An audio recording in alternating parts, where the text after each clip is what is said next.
Climate change threatens each nation in the world. Et chaque minute compte. L'accord de Paris est accepté. Transformer les entreprises pour transformer le monde. Bonjour à toutes et à tous, il est 8h30, nous allons commencer ce webinaire « Quel modèle bas carbone pour le secteur de la construction ?» Merci pour votre présence en cette heure matinale, vous êtes nombreux, nous sommes ensemble jusqu'à 9h30. Un mot de présentation pour commencer sur KEA. Donc KEA est un leader de conseil de direction générale en France et en Europe. Nous sommes 250 en France et 1 millier et un peu plus en Europe. Nous intervenons sur toutes les questions de transformation digitale, technologique, humaine des organisations et nous intervenons dans tous les secteurs et en particulier dans ce secteur de la construction, de l'immobilier, de l'habitat. Donc nous sommes, comme vous le savez, dans une séquence de 11 webinaires quotidiens qui ont lieu donc depuis le début de la COP27 et encore pendant les 10 jours à venir. Donc vous avez le programme ici, donc c'est le 4e webinaire. Je vous invite d'ores et déjà à consulter les programmes des autres séquences dès demain et à vous inscrire si ces sujets vous intéressent. Peut-être, donc en termes d'introduction, je vais me présenter. Donc Jérôme Julia, je suis associé chez KEA. Sandra Bertolome, à mes côtés, est également associée et tous les deux, nous sommes en charge du pôle Habitat Construction pour les équipes KEA Ilios. Donc c'est un sujet que nous aurons l'occasion d'approfondir avec 3 grands témoins que nous avons le plaisir d'accueillir ce matin sur notre plateau. Donc Pascal Évégard, qui est directeur de la construction durable chez Saint-Gobain. Bonjour Pascal. Bonjour. Benoît Mingui, qui est directeur de la construction chez Nexity. Bonjour Benoît. Bonjour. Et Olivier Guise, qui est directeur de la stratégie Nouveau Business et Innovation chez Ecosem. Bonjour Olivier. Bonjour Jérôme. Alors, c'est un sujet qui est vaste, qui est un sujet d'actualité. Comme vous avez peut-être suivi, il y avait une réunion hier à l'Élysée où le président de la République a demandé aux grands cimentiers, aux principaux cimentiers, une accélération de la feuille de route sur la décarbonation. Nous allons lancer des pistes aujourd'hui. Nous ne pourrons sans doute pas traiter un sujet qui est très vaste, mais nous avons comme objectif au moins de lancer des pistes et de lancer le débat autour du sujet. Voilà pour quelques mots. Je vais laisser la parole à Sandra, en tout cas pour planter le décor de ce sujet construction bas carbone. Merci Jérôme, bonjour à tous. Peut-être en guise d'introduction et pour planter le décor, effectivement, quelques éléments de rappel. Donc, comme vous le savez, le secteur de la construction, c'est un secteur qui pèse lourdement, que ce soit sur la consommation de ressources naturelles, que ce soit sur les gaz à effet de serre. On vous a remis ici quelques chiffres pour la France. À l'échelle de la France, donc le secteur du bâtiment, c'est 43% des consommations énergétiques annuelles. C'est 15 milliards d'importations annuelles de pétrole et de gaz. C'est 70% des flux de déchets sur le territoire et c'est 23% des émissions de gaz à effet de serre quand on considère donc le cycle de vie du bâtiment et donc les deux grandes phases que sont la construction et l'exploitation du bâtiment. Donc c'est le deuxième secteur le plus émetteur en termes de gaz à effet de serre. Donc on comprend bien l'enjeu qu'il y a à travailler sur ce secteur. C'est d'ailleurs pour ça que le secteur de la construction est au cœur de la stratégie nationale bas carbone de la France, qui pose un peu la feuille de route de la France pour être en ligne avec les accords de Paris. Et on le voit, le défi est immense puisqu'il s'agit de bâtir un monde compatible avec l'impératif de neutralité carbone à 2050, avec une première échéance majeure à 2030, puisque, comme on le voit sur le graphique, il va falloir réduire de 45% les gaz à effet de serre d'ici 2030, ce qui correspond à un effort de 6% en moyenne à l'année, et puis une forte accélération à partir de 2030 pour atteindre donc la quasi-neutralité à 2050, ça veut dire une accélération avec un enjeu de réduction de 10% par an. Donc le défi est immense. Pour y arriver, il va falloir tout transformer et tous les acteurs de la chaîne de valeur, qu'ils soient promoteurs, fabricants, distributeurs, constructeurs, préfabricants, doivent s'y atteler, ont un rôle clé à jouer dans ce domaine. Alors, de nombreuses entreprises s'y sont déjà mises et on va le voir à travers les témoignages. Toutes les attentes convergent aujourd'hui et il y a eu plusieurs facteurs qui concourent aussi à cette forte mobilisation sur le sujet. Le premier, bien entendu, c'est la question de la réglementation qui devient de plus en plus contraignante, exigeante. Évidemment, il y a la RE 2020 sur le neuf qui fixe des seuils d'émissions maximales de GES. Il y a la loi climat et résilience sur la rénovation qui impose aux bailleurs demain, dès 2023, droit de rénover leurs passoires thermiques. Donc, une réglementation qui se durcit, mais c'est aussi des opportunités business importantes, puisqu'aujourd'hui, c'est un critère prépondérant dans le choix des donneurs d'ordre. C'est aussi des investisseurs qui sont de plus en plus exigeants. On vous a mis ici un chiffre, 98% des investisseurs aujourd'hui intègrent des indicateurs extra-financiers dans leur analyse. Alors, il faut quand même rappeler, ça paraît évident aujourd'hui, mais il n'était que 60% il y a encore quelques années. Et puis, c'est surtout une prise de conscience citoyenne avec 80% aujourd'hui des Français qui portent une grande attention aux enjeux sociaux et environnementaux. Donc ces facteurs, l'ensemble de ces facteurs concourent aujourd'hui à une mobilisation forte de l'ensemble des acteurs sur ce sujet de la décarbonation. Alors, les leviers de décarbonation sont connus, on y reviendra. On en a identifié 5. Le premier, c'est bien sûr de la sobriété dans les constructions neuves. Ça veut dire déjà, c'est chercher à densifier le mètre carré, c'est chercher à optimiser les techniques de construction, c'est industrialiser, aller vers la préfabrication, c'est aller vers des énergies décarbonées.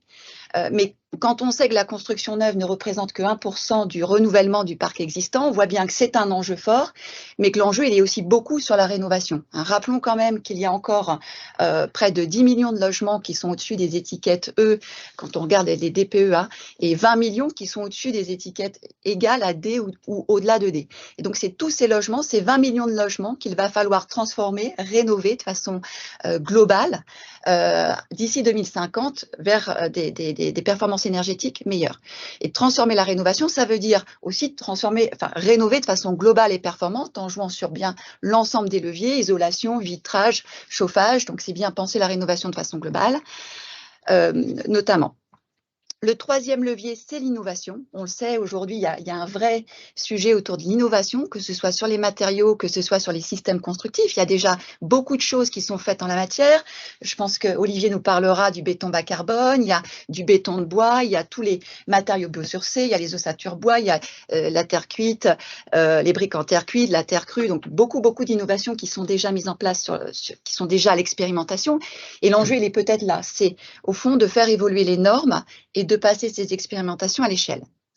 Le quatrième sujet, c'est le bâtiment en tant que puits de carbone, et donc toute la question du stockage, notamment dans les matériaux.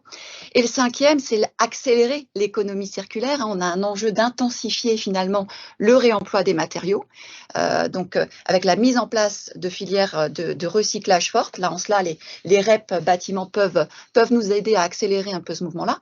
Et puis, c'est la question de l'éco-conception et de penser la durée de vie du bâtiment, la durabilité du bâtiment tout au long de son cycle de vie. Donc voilà un petit peu les 5 leviers majeurs qui sont aujourd'hui connus, mis en place, expérimentés. Merci Sandra pour cette introduction. Donc nous allons passer en revue 4 parties qui sont un peu les leviers pour accélérer et industrialiser cette décarbonation du secteur. J'en profite pour dire que vous pouvez commenter, réagir, poser vos questions dans le chat Teams. Vous en avez l'habitude maintenant et nous ferons en sorte de pouvoir capter vos questions, les synthétiser et nous réserverons un petit peu de temps à la fin du webinaire pour en soumettre une bonne partie.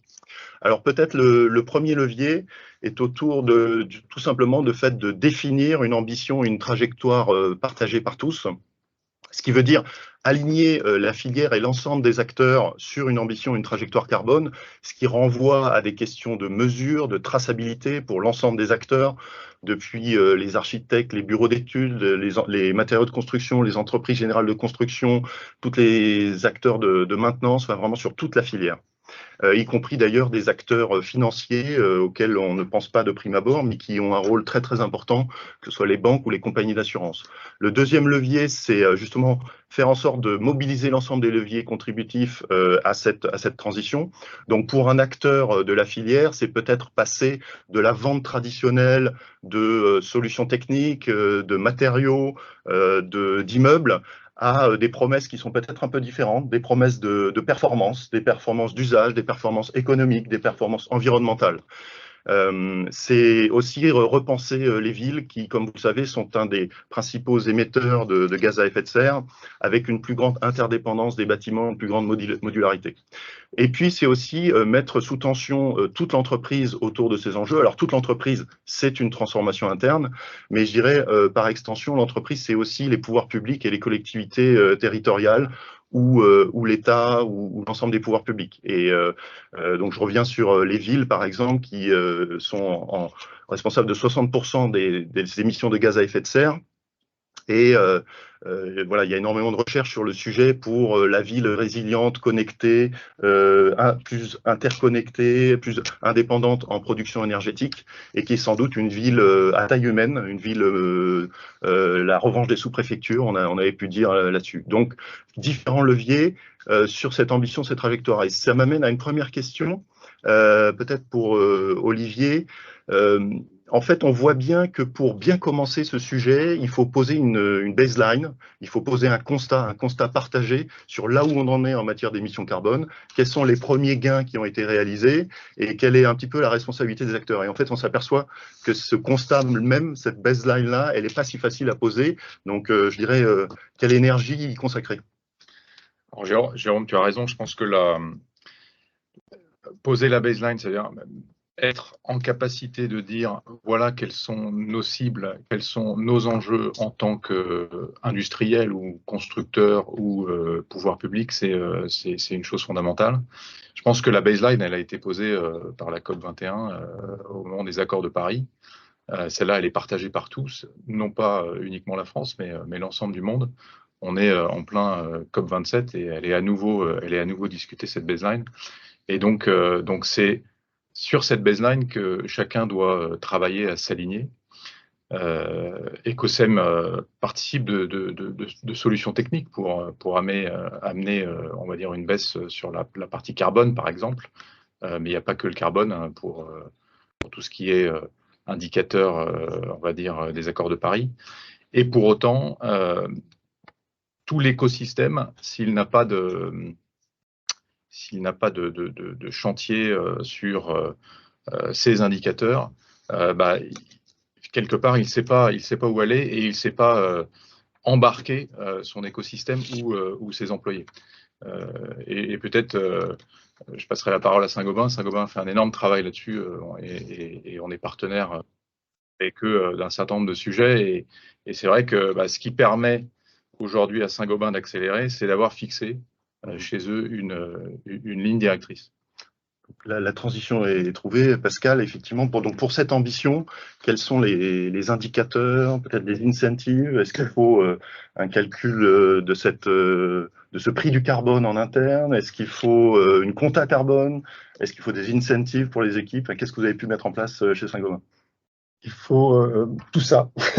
Il faut un dispositif qui est cohérent et mobilisateur. Donc la première chose, c'est que le top management soit réellement motivé, impliqué et convaincu de la nécessité de travailler sur le sujet. Et on a eu la chance que notre président soit impliqué dans la préparation de la COP21, donc on a été juste la préparation avant l'accord de Paris, qui lui a permis d'être confronté à d'autres grands patrons et vraiment de prendre conscience des enjeux et du fait que d'autres sociétés avançaient déjà à l'époque. Donc, il avait été avec Paul Polman, notamment dans les réunions aux Nations Unies, donc de se trouver confronté avec d'autres grands patrons qui avaient une vision déjà bien prononcée sur le sujet, a clairement accéléré la prise de conscience. Donc, un dirigeant pleinement convaincu, aujourd'hui tous les dirigeants de Saint-Gobain sont pleinement convaincus que c'est un sujet prioritaire sur lequel il faut avancer, donc ça c'est absolument nécessaire.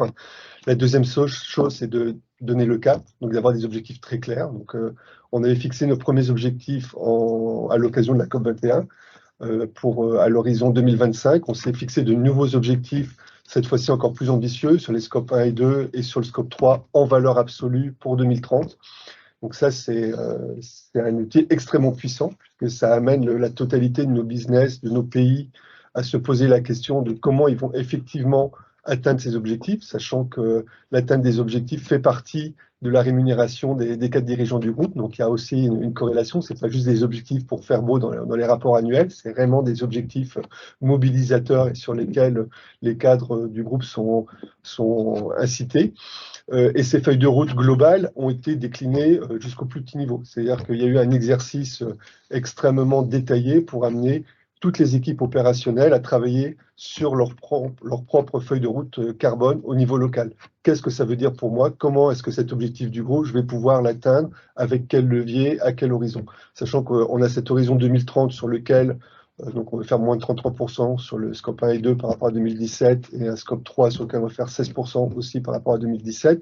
Sur le scope 1 et 2, enfin sur ces 3 scopes, on est convaincu qu'on peut y arriver avec des solutions qui existent. On sait qu'au-delà de 2030, certaines solutions dont on aura besoin ne sont pas encore pleinement disponibles, mais en tout cas pour 2030, tout ce qu'on peut mettre en œuvre est déjà disponible. Voilà, donc c'est aux équipes de trouver les bons leviers pour le faire. Et en effet, on avait aussi mis en place un prix carbone interne, à la fois pour les investissements, donc qui était à 50 € au départ, qui est passé à 75 € la tonne, et un deuxième prix pour les projets R&D long terme, avec un prix qui était à 100 € qu'on a passé à 150 €.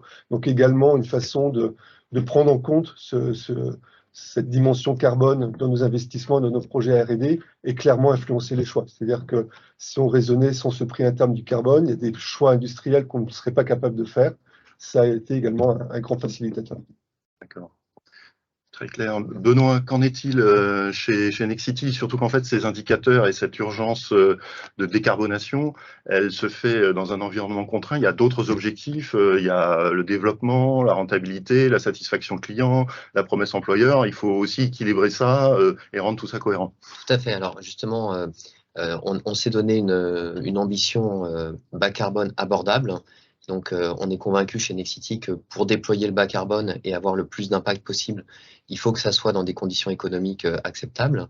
On a effectivement, comme à Saint-Gobain, on a une ambition qui a été communiquée au marché sur une ambition de moyen terme, à 2030, moins 42% d'émissions de carbone sur, nous c'est principalement les émissions qui sont à la construction, comme on est un promoteur, qui sont à la construction des bâtiments. Cette ambition, elle a été déclinée en ambitions très concrètes 2022-2023, qui sont aussi partagées avec l'ensemble du management et qui font partie des incitations du management. Donc clairement, ça veut dire aussi qu'on a un système de mesure du carbone sur l'ensemble de l'opération et qu'on a des associés à la réalisation aux réalisations de nos filiales. Voilà. Après, on n'est pas que sur le carbone, on a effectivement d'autres sujets qui sont comme la biodiversité, le réemploi, effectivement. On a des sujets de taxonomie. Donc voilà, ça c'est d'autres impacts. Et bien évidemment, l'enjeu, c'est que on ait une soutenabilité business. Donc, on va aussi beaucoup travailler sur le surcoût à la tonne de carbone évité. Donc, regardez finalement la performance économique. On a fait avec toutes nos filiales, on a travaillé sur un guide des solutions bas carbone pour analyser les différentes solutions et notamment les solutions qui sont proposées par mes confrères aujourd'hui et qui voir l'efficacité comparée des différentes solutions pour mettre à la disposition des filiales selon leurs enjeux, selon les contraintes qu'ils ont, selon les attentes de leurs clients pour pouvoir proposer dans ces leviers, les leviers les plus efficaces. Très bien. Nous allons y venir dans un instant sur la question du coût de ces solutions. Donc, tout d'abord, fixer une ambition et une trajectoire partagée par tous. Deuxième levier, c'est accompagner les prescripteurs vers un nouveau paradigme. La prescription, c'est un vrai sujet. Ça n'a pas toujours été historiquement le terrain de jeu favori d'acteurs. Je me tourne vers les cimentiers, mais je pourrais me tourner vers d'autres. C'est pas natif d'avoir cette vision à 360. Et pourtant, cette prescription dans toutes ses dimensions est absolument nécessaire et un certain nombre de leviers à actionner dans ce domaine, Sandra. Oui, donc alors d'abord, quand on parle de prescription, c'est vrai que ça peut revêtir plusieurs publics. C'est des promoteurs, c'est des collectivités locales, c'est les bureaux d'études, les architectes, ça peut être le client final, par exemple, les artisans. Et donc, vis-à-vis de ces différents publics, au fond, nous, il y a un peu trois enjeux, me semble-t-il, sur lesquels, là aussi, on va débattre avec vous. Le premier, c'est de rendre cette construction bas carbone désirable aux yeux de ces différents publics. Le deuxième, c'est changer d'échelle et peut-être en pensant ouvrage plus que composantes ou matériaux. Donc, c'est vraiment sortir peut-être des solutions simplistes, mais pour aller vraiment sur la conception d'ouvrage de façon globale, pour vraiment trouver des bons leviers et des solutions durables et performantes en lien avec les enjeux de décarbonation. Et le troisième sujet, c'est former et sensibiliser avec notamment pour installer l'éco-conception sur toute la chaîne de valeur et notamment penser durabilité, cycle de vie du bâtiment. On sait que ça coûte beaucoup aussi, ça pèse beaucoup de remplacer des composantes en termes d'impact. Donc peut-être sur ce thème, peut-être une première question, Benoît. Nexity, en tant que promoteur, comment vous évaluez aujourd'hui la désirabilité de la construction bas carbone pour vos clients, qu'ils soient institutionnels, clients particuliers, et quel levier vous travaillez pour justement rendre cette construction désirable? Alors déjà, dans un premier temps, il y a un sujet d'un peu de pédagogie aussi à faire, qu'on fait aussi bien au niveau de nos filiales qu'au niveau de nos clients. La mise en place de cette mesure qu'on évoquait et des éléments finalement de quels sont les impacts en termes de carbone, quels sont les éléments de coût justement qu'on associe. On voit qu'on déconstruit certains a priori et qu'on a identifié quelque part des leviers qui sont extrêmement performants et qu'on va essayer de convaincre. Voilà. Après, sur l'adhésion, alors déjà, moi, je trouve ça extraordinaire déjà tout au niveau de l'industrie, tout ce qui se fait, toutes les solutions qui sont proposées. Il y a vraiment un engouement extraordinaire. Au niveau de nos équipes internes, il y a aussi, ça touche des valeurs et on parlait d'incentives, mais c'est pas que les incentives, ça mobilise vraiment les équipes. Et donc là, on sent vraiment un mouvement très fort. Au niveau de nos partenaires, que ce soit des clients institutionnels, que ce soit des bailleurs sociaux, on sent aussi une vraie sensibilité très forte. Donc, au-delà de la sensibilité, après, justement, il y a cet enjeu de pédagogie pour bien voir, une fois qu'on est convaincu, où est-ce qu'il faut appuyer, quels sont les moyens qu'il faut mettre, qu'est-ce qu'il faut concrètement faire.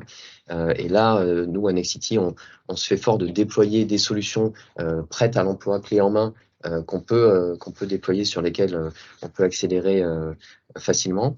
Après, au niveau des clients finaux, quelque part, la crise énergétique qu'on connaît aujourd'hui est une opportunité de bascule et d'accélération de la bascule bas carbone, puisque on voit qu'on a un certain nombre de solutions, nous, bas carbone, qui sont aussi des solutions de sobriété énergétique. Et donc, quelque part, on voit que, et on est ravis d'avoir travaillé ces solutions avant cette crise, parce qu'aujourd'hui, elles sont prêtes à l'emploi, elles sont prêtes à être déployées. Et finalement, quelqu'un qui investit aujourd'hui dans un logement bas carbone, il va souvent être plus sobre en énergie. Et donc, il va souvent aussi avoir combiné un intérêt carbone et un intérêt économique. Merci Benoît. Côté Saint-Gobain, qui est aussi très présent sur le marché de la rénovation et du diffus, là, c'est vrai qu'on voit bien sur le neuf, mais Pascal, même question, comment tu juges aujourd'hui la désirabilité de cette construction bas carbone à destination d'un segment peut-être plus diffus que sont les artisans notamment, et quel levier vous utilisez là aussi pour les convaincre? Ce qui est sûr, c'est que le marché diffus aujourd'hui est moins demandeur de solutions bas carbone que la partie concentrée du marché.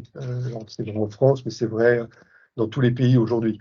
La sensibilité de l'artisan à la problématique carbone reste à créer, à générer. Donc, il y a un complément d'accord sur l'effort de pédagogie à faire. Il est important sur la partie concentrée du marché. Déjà, sur la partie diffuse, il est encore plus colossal, mais il va être absolument indispensable. L'artisan, aujourd'hui, sa préoccupation, c'est d'avoir des solutions simples à mettre en œuvre, d'avoir des produits qui n'ont pas d'impact sur sa santé, d'avoir des solutions qui satisfont son client. Globalement, il sera demandeur de solutions bas carbone si son client, donc généralement le particulier, parce que l'artisan va être plutôt sur des projets commandés par des particuliers. Donc le particulier, il va falloir également faire la pédagogie sur lui pour qu'il ait une demande de solutions bas carbone vers l'artisan. D'efficacité énergétique en premier lieu. Donc c'est vrai qu'on a l'immense chantier de la rénovation énergétique. Je pense qu'on aura l'occasion d'y revenir un peu plus tard, qui va nécessiter un écosystème particulier, et je crois qu'on n'y est pas encore aujourd'hui pour passer à une autre échelle. Mais au-delà de ça, expliquer de quoi on parle. Les chiffres que tu as rappelés au début sur l'importance du secteur de la construction en termes d'impact environnemental et notamment d'empreinte carbone sont des chiffres qui sont connus du microcosme des gens qui travaillent dans le secteur. Mais si on pose la question à nombre de particuliers, ils n'ont aucune idée de ce que représente le secteur du bâtiment, des enjeux que ce secteur va devoir relever et des solutions qui peuvent exister. Donc on a un énorme travail d'information, d'explication pour montrer que quel que soit le projet, on peut le faire avec une approche bas carbone, soit sous l'angle de l'efficacité énergétique, soit sous l'angle des solutions mises en œuvre. Donc, beaucoup de pédagogie, beaucoup d'explications, expliquer les outils qui existent derrière, comment on mesure le carbone, que ce n'est pas juste du sentiment qu'un produit est meilleur qu'un autre, mais qu'il y a des outils pour le mesurer, et donner l'accès aussi à cette information, à cette connaissance. Aujourd'hui, avoir l'accès à l'information sur l'empreinte carbone d'un produit ou l'impact de réduction de l'empreinte d'un bâtiment que peut avoir telle ou telle solution, les professionnels d'un certain niveau peuvent trouver ce type d'information, mais elle n'est clairement pas accessible aujourd'hui au grand public. Donc nous, on travaille avec la partie distribution chez nous. Il y a des projets pour que nos enseignes comme Point P ou la plateforme du bâtiment rentrent dans cet effort de pédagogie vers l'artisan et vers le client final, donc d'amener cette information sur la contribution carbone des produits vers ce type de population. Autre point, on a beaucoup échangé. Donc, il y a ce sujet de sensibilisation, de pédagogie dont vous avez parlé l'un et l'autre. L'autre sujet dont on a parlé, c'est l'enjeu énorme qu'il y a sur la phase amont, la phase de conception. Est-ce qu'aujourd'hui, Olivier, selon toi, on a les bons dispositifs, je dirais, au niveau de la phase de conception? Est-ce qu'on peut sortir peut-être des guerres de chapelle entre matériaux pour penser la conception peut-être différemment, envisager la mixité des matériaux, par exemple? Qu'est-ce que tu en penses? Alors c'est vrai qu'Ecosem est un acteur de l'industrie du ciment et de l'industrie du béton, et il y a beaucoup de béton dans la construction et c'est souvent décrié. Et pour autant, tous les matériaux ont leur place, clairement. Aujourd'hui, on a la chance en France, et c'est très particulier à la France, d'avoir un contexte dans le bâtiment qui, au-delà de la prescription d'un côté dont on vient de parler, de la pédagogie qui est à faire, qui va imposer une transformation dans le choix des systèmes constructifs et des modes constructifs. Je pense à la RE 2020, qui est cette grande réglementation en fait, qui encadre la construction dans le bâtiment et qui vient, il y a quelques mois, d'imposer un seuil carbone à la construction. Donc un poids total carbone qu'il ne faut pas dépasser, et ce seuil va baisser année après année dans la prochaine décennie. Et donc, ce contexte-là fait qu'au niveau de la conception, on n'a plus le choix que de calculer, de comptabiliser et de choisir les bons matériaux, les mettre au bon endroit. Est-ce qu'il y aura plus de briques, plus de béton, plus de terre cuite? Je pense que tous les industriels travaillent à apporter dans leur domaine des solutions qui permettent de baisser l'empreinte de leurs produits et de leurs solutions techniques.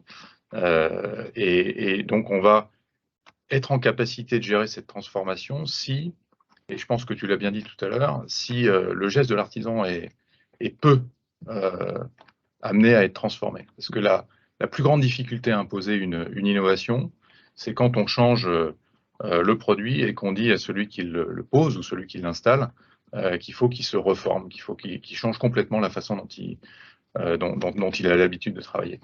Et ça, c'est le plus grand défi qu'on a en termes de massification des solutions bas carbone. Parce que les solutions bas carbone, aujourd'hui, elles existent.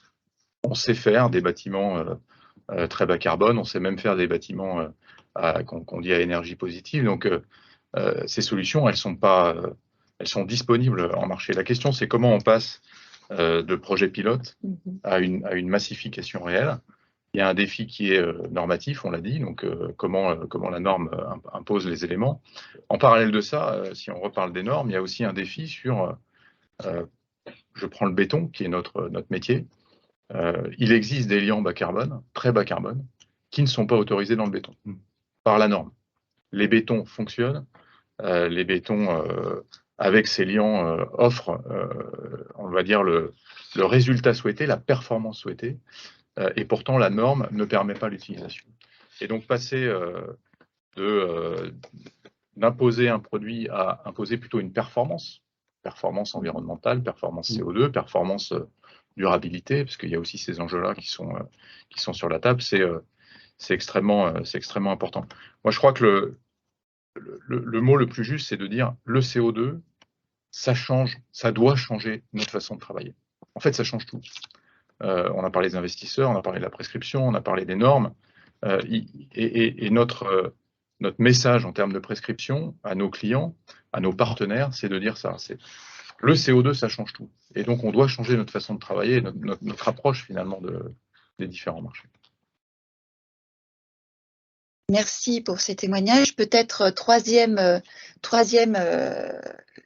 conviction, et ça rejoint un petit peu aussi un point que tu viens d'évoquer, Olivier, la question de pour passer à l'échelle, il y a peut-être aussi un enjeu de coût et de maîtriser le coût de ces solutions bas carbone qui coûtent quand même aujourd'hui le plus cher.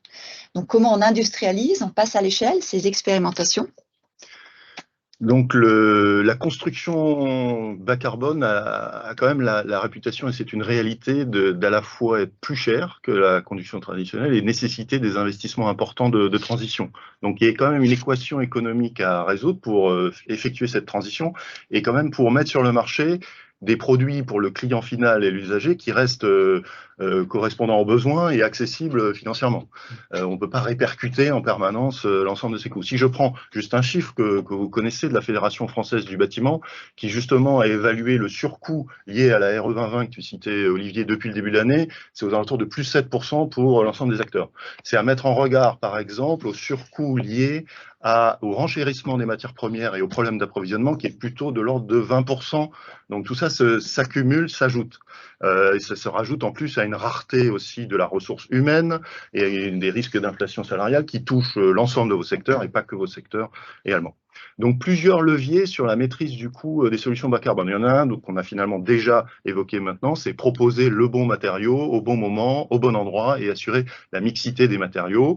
C'est pas une mince affaire parce que chacun prêchant un petit peu pour son camp, le bois d'un côté, en l'opposant aux autres, finalement, cette mixité n'est pas si simple que ça à mettre sur le marché, d'autant plus qu'il y a une prise de conscience qu'il faut faire différemment, mais on tire les lignes un peu loin parfois par rapport à des modes constructifs existants. Le deuxième, c'est s'appuyer davantage, et Sandra l'a dit tout à l'heure, sur les modes de constructifs modernes, innovants, et ça nous renvoie à une évolution quand même de proposition de valeur de beaucoup d'acteurs vers la fameuse construction hors site, vers la préfabrication, qui induit quand même beaucoup d'avantages, ne serait-ce qu'éviter les embouteillages dans les villes quand il y a un chantier, si je prends juste cet exemple-là, mais beaucoup d'autres. Et ça, c'est pour des acteurs qui n'ont pas eu ce mindset-là historiquement, bouger vers cette construction hors site, c'est aussi un grand mouvement. Il faut aussi changer le regard et penser le coût complet en intégrant dans le raisonnement l'ensemble, tout le poids carbone et l'ensemble des facteurs.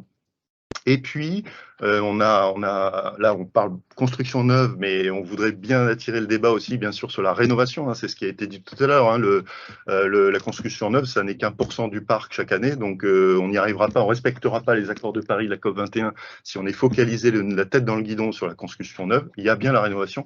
Et ça appelle aussi les acteurs à aller davantage vers la rénovation, le recyclage, le réemploi, etc. Voilà, sur ces leviers. Alors peut-être pour commencer, je voulais me tourner vers Benoît dans le cas de Nexity. Pour ton groupe et pour aussi vos partenaires, en fait, comment est-ce que vous avez évalué les investissements nécessaires, je dirais, pour effectuer cette transition vers le bas carbone? Comment vous avez prévu de le financer et quelles sont l'ampleur de ces surcoûts liés aux solutions bas carbone? Alors justement, dans le contexte que tu évoques, l'évaluation des des coûts est particulièrement difficile, puisqu'on voit que cette année, on a une volatilité qui est extrêmement forte. Alors, c'est un enjeu, c'est aussi une opportunité, puisque c'est là qu'on voit que nous, à Nexity, on n'a pas de parti pris sur des matériaux. Et donc, on va aller chercher les matériaux les plus efficaces. D'une part, il y a beaucoup d'innovations, on l'a évoqué. Donc, d'un jour sur l'autre, on voit apparaître sur le marché des solutions et c'est ça qui est extrêmement, qui est fabuleux en ce moment, c'est que il y avait des choses qu'on pensait impossibles et d'un coup, il y a des solutions qui émergent et c'est extraordinaire. Et puis, effectivement, les évolutions de coûts rebattent un petit peu les cartes. Il y a des produits qui étaient jugés très performants, mais avec la crise énergétique, qui voient leurs coûts s'enchaîner énormément, puisqu'ils sont très dépendants, pour certains, de l'énergie fossile, d'autres qui sont du coup beaucoup mieux positionnés. Donc, on a ce premier élément. Après, ce qu'il faut voir, c'est effectivement, on a une approche un peu globale. C'est-à-dire que, par exemple, il y a des matériaux qui ont... alors, chaque matériau a ses qualités et ses défauts. Donc, c'est pour ça qu'on essaie de mixer les matériaux pour les intégrer. Mais par exemple, nous, on a bien sûr, on est sur l'ensemble des matériaux, mais le bois est un très bon isolant. Donc, en enveloppe, le bois a un impact aussi sur la consommation énergétique. Donc, au-delà de sa propre émission de carbone, elle peut aider à avoir une consommation énergétique, il peut aider à avoir une consommation énergétique plus faible au sein du bâtiment. Donc, on a développé, par exemple, un concept de bâtiment avec des enveloppes en bois qui permettent d'avoir des impacts carbone assez bons. Après, sur la partie hors site, aujourd'hui, effectivement, intellectuellement, c'est effectivement un levier pour déployer massivement, et c'est notre objectif, déployer massivement. Mais qui n'est pas encore bien réel aujourd'hui. Après, il faut qu'on ait effectivement le hors-site, c'est pas une fin en soi, c'est qu'il faut que ça soit industrialisé. Et il faut qu'on ait les bénéfices d'un processus industrialisé. Et il faut qu'on ait aussi un des enjeux, c'est l'adaptation aux besoins des clients. Est-ce qu'on a une capacité à avoir un besoin qui soit suffisamment normé, standardisé? Donc ça, c'est un enjeu. Ou est-ce qu'on a un process fabrication hors site industrialisé qui permet d'être suffisamment souple pour s'adapter aux différentes contraintes qu'on peut avoir, des contraintes de terrain, des contraintes de PLU, des contraintes locales, de mode constructif, de climat, de toutes les contraintes et d'attentes des clients. Donc ça, c'est un point. Après, nous, Nexity, on est aussi très présent sur les sujets de rénovation, puisque on a une activité de service. On a 800 000 copropriétés en gestion de syndic. Donc, on a effectivement une action très forte et résolue sur la rénovation, et on travaille conjointement pour que les leviers qu'on identifie sur la partie neuve puissent se déployer sur la rénovation, et inversement pour pouvoir s'inspirer des sujets de rénovation pour les mettre sur le neuf. Par ailleurs, ce qu'il faut voir, c'est que dans nos activités de promotion, on voit de plus en plus émerger la réhabilitation, la reconversion de bâtiments qui sont jugés obsolètes, on va dire, dont l'usage initial est plus adapté.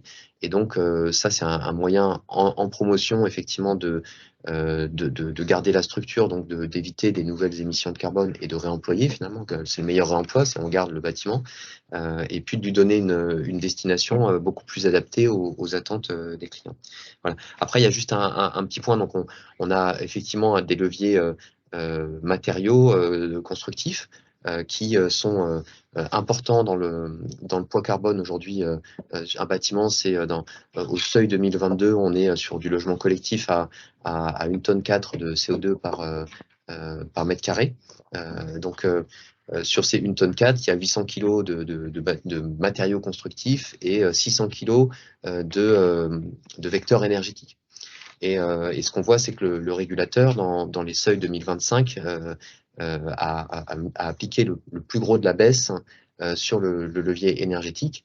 Aujourd'hui, effectivement, on voit qu'on a sur le marché des solutions énergétiques qui sont immédiatement disponibles, très performantes, et pour lesquels la performance n'a rien à envier à tout ce qui est aujourd'hui mis en place dans un autre secteur qui est le secteur de la mobilité. On a effectivement, on communique beaucoup sur la transition sur la mobilité, sur les incitations aussi au niveau des clients sur la mobilité électrique. On a aujourd'hui des vecteurs énergétiques qui permettent de réaliser des économies de carbone et d'énergie très significatifs avec de l'énergie renouvelable, puisque par exemple si on parle des pompes à chaleur, on a 2/3 d'énergie renouvelable dans la production d'énergie. Et aujourd'hui, le coût à la tonne de CO2 économisé n'a rien à envier, est très très compétitif, voire beaucoup plus performant que la transition vers des véhicules électriques. Merci Benoît. Pascal, est-ce que tu veux réagir par rapport à ce point-là? Oui, je vais réagir sur différents points. Le premier, je pense que sur le neuf, la plus grande erreur, ce serait de continuer à concevoir les bâtiments comme on les faisait et juste essayer de remplacer les matériaux en disant, ben, voilà, je fais comme ça, je remplace un matériau par un moins. Ça ne marchera pas, ça va générer forcément des surcoûts. Donc, c'est valable sur le carbone, c'est valable à peu près sur tous les sujets de développement durable dans le bâtiment pour repenser le design des bâtiments. Donc, repenser la façon dont on conçoit le bâtiment. Il y a un rapport qui va sortir très prochainement, qui a été fait par le WBCSD avec Arup, qui montre qu'on peut, en reconcevant les bâtiments avec les solutions existantes, sans aucun problème, atteindre à 40% de réduction de l'empreinte carbone des bâtiments neufs avec ce qui est disponible sur le marché. Mais il y a un effort de reconception des bâtiments. Ça, c'est la première chose. Sur l'aspect coût, on est très focalisé sur le coût de construction. Et c'est vrai qu'il est très important et il est porté par certains acteurs, mais il faut qu'on apprenne à réfléchir coût sur l'ensemble du cycle de vie, coût global. Et globalement, un surcoût aussi limité que possible à la construction, on a démontré qu'il est largement récupéré sur l'ensemble du cycle de vie.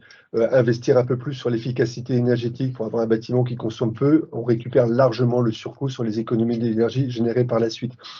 Et si on raisonne sur des bénéfices en termes de confort, en termes de sécurité, enfin, il y a plein de bénéfices induits, aussi bien dans le neuf que dans la réno, des efforts qu'on peut faire, qui ont un petit surcoût, qui s'amortissent largement sur la durée. Donc, penser coût global, penser bénéfices induits, c'est, je pense, quelque chose de très important. Ça l'est en particulier dans la rénovation. La rénovation, on dit toujours, c'est compliqué, ça coûte très cher. Alors, c'est vrai que c'est compliqué, on va peut-être revenir sur comment est-ce qu'on peut simplifier.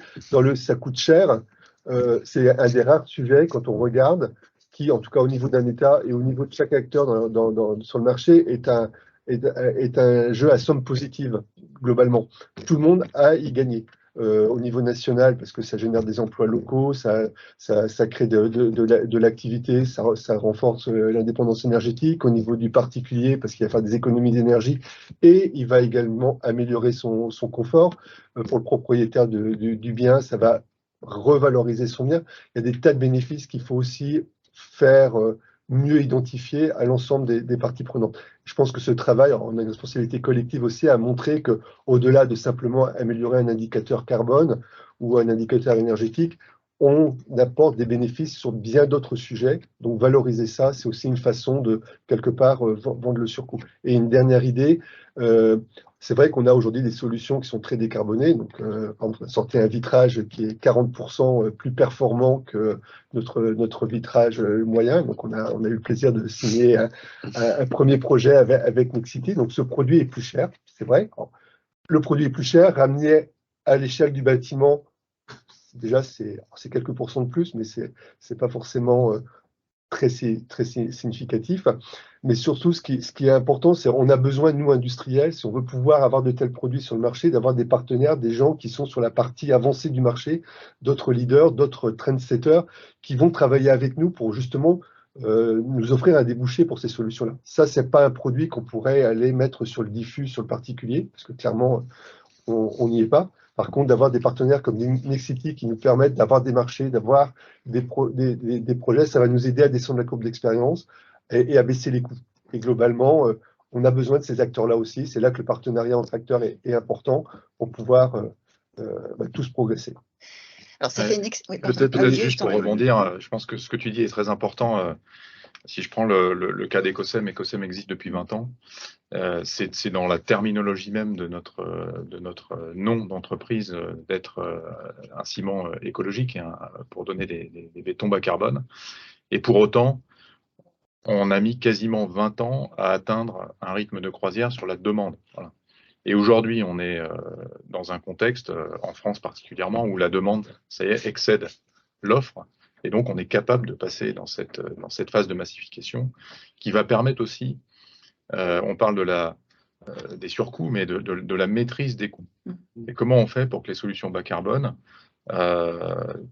soient cohérentes d'un point de vue coût de construction? Il faut aussi qu'elles atteignent un niveau de massification suffisant. Et ce changement d'approche, il est clé. Il est clé, tu as dit, sur la partie reconception du bâtiment. Il y a un enjeu certainement de formation.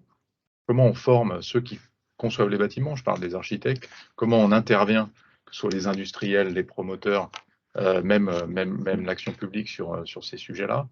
Elle est clé pour former ceux qui vont être à l'origine, on va dire, des concepts de demain. Si je prends le cas d'Ecosem, par exemple, on dédie aujourd'hui 15% de notre effectif à la recherche et à l'innovation. C'est un choix très particulier, c'est un choix d'entreprise, c'est au cœur de nos valeurs et de notre ambition, mais ça montre aussi le défi que chacun des industriels, chacun des acteurs a à être en capacité de relever cette décarbonation. Pourquoi on fait ça? Parce qu'on sait que les matériaux sur lesquels on se base aujourd'hui pour nos produits sont des matériaux qui, au fur et à mesure, on décarbone d'autres industries. Nous, on utilise des déchets de l'acier, l'industrie de l'acier. Quand l'acier se décarbone, il produit moins de déchets. Et donc, il y a moins de matériaux disponibles pour faire du recyclage, pour faire du réemploi, pour aller vers la décarbonation. Et donc, comment on trouve finalement les solutions de demain? C'est un sujet fondamental. Et pour autant, je ne sais pas si on va discuter de comment l'État, l'administration, les pouvoirs publics aident à financer ça. On ne peut pas réussir seul. Pour réussir, il faut aller vers du collectif. C'est probablement notre prochain sujet, mais ce collectif, il inclut non pas uniquement les entreprises privées, mais il doit inclure les pouvoirs publics. C'est une excellente transition, Olivier. Effectivement, quatrième sujet. Effectivement, tu as raison. On ne peut pas réussir seul. Si chaque entreprise se limite à fonctionner, à chercher des solutions aux bornes de son entreprise, ce sera sans doute bien, mais peut-être pas suffisant. Et effectivement, la quatrième conviction qu'on nourrit, et vous l'avez dit les uns les autres, et je pense que c'est intéressant qu'on termine notre webinaire sur ce thème, c'est travailler en écosystème. Travailler en écosystème, on s'est dit pour plusieurs choses.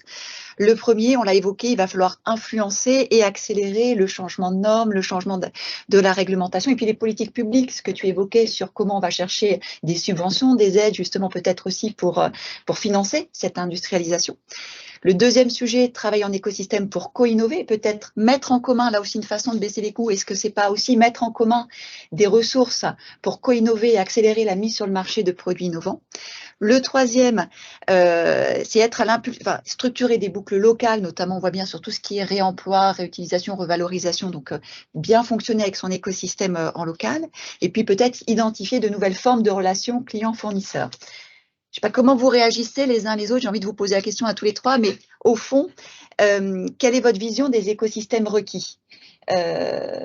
Quel serait l'écosystème idéal, que ce soit en termes de taille, de type de parties prenantes, de modèle économique, de type de partenariat? Peut-être je peux poursuivre dans la lignée de ce que je disais à l'instant. Un des défis de la massification des solutions bas carbone, c'est qu'elles soient acceptées par les normes, ce qu'on disait tout à l'heure, c'est qu'elles soient quelque part mises en marché par des entreprises qui sont capables de faire des pilotes, qui sont capables de faire des démonstrateurs. Et quand on va, nous, l'expérience d'Ecosem, c'est quand on va chercher du financement auprès des pouvoirs publics qui ont des enveloppes incroyablement puissantes pour accompagner cette transition, on se rend compte que ces enveloppes vont majoritairement aux entreprises qui sont dites les pollueurs. plutôt que les entreprises qui amènent des solutions innovantes peut-être un peu différentes. Et donc, la solution face à ça, c'est de dire, on se groupe, on va ensemble faire ces choix, on va dire, d'avenir. C'est pour ça qu'on signe des partenariats avec des promoteurs comme Nexity ou d'autres industriels comme Saint-Gobain, parce qu'en fait, on se rend bien compte que si on n'est pas ensemble à tracter le système, en tant que leader d'opinion aussi, on n'accède pas à cette capacité de massification et on n'accède pas non plus au financement public. Je ne sais pas s'il y en a un de vous qui pour veut nous, réagir, l'écosystème, il est clé. On s'est tourné, enfin déjà, c'en est une illustration extraordinaire ce matin, puisque à cette table, on est dans l'écosystème. On a annoncé des partenariats avec Saint-Gobain et Ecosem côté Nexity en mois de mai. Et quelque part, on souhaite effectivement construire cette équipe de France du bas carbone et on est prêt à accueillir au sein de notre équipe de France tous les acteurs de bonne volonté qui ont envie de nous accompagner. Après, en traduction, et d'ailleurs dans cette équipe, je mettrais tout type d'acteurs, que ce soit des industriels, que ce soit des entreprises de travaux, que ce soit des clients. On travaille avec des bailleurs aussi pour voir avec eux comment. Donc, je dirais l'écosystème est très ouvert.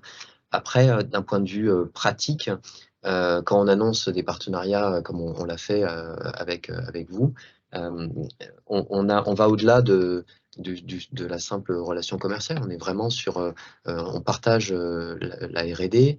Nous, on s'est très tôt tourné vers effectivement des industriels parce que il y a une puissance d'innovation de R&D qui est extraordinaire. Et on est vraiment, moi, je suis bluffé par tout ce qui sort sans arrêt là sur ces sujets-là, que ça soit des grands acteurs, que ça soit des acteurs émergents qui sont vraiment en développement. On a lancé il y a quelques semaines un accélérateur de start-up. Donc on est vraiment, on n'a pas de parti pris. On collabore avec tout type d'acteurs. Il faut voir qu'au-delà du partage de la R&D, on va aussi sur l'aide à la prescription, puisqu'il y a un enjeu de communiquer au sein de nos filiales et aussi avec, comme vous l'évoquiez, les bureaux d'études, les architectes, de communiquer ces solutions, de les faire connaître. Donc, on a besoin, nous, de votre aide industrielle pour aller communiquer ces solutions. Et puis aussi pour former, vous l'évoquiez tout à l'heure, former les entreprises de travaux à leur mise en œuvre pour que finalement on rende la mise sur le marché de la solution la plus évidente possible et que ça soit même plus un sujet et que chez nous, les filiales ne se posent pas la question et qu'elles se disent, voilà, on va le déployer, qu'elles aient les argumentaires vis-à-vis des clients, vis-à-vis des collectivités pour pouvoir aussi en montrer tous les bénéfices. Le partenariat, il est indispensable.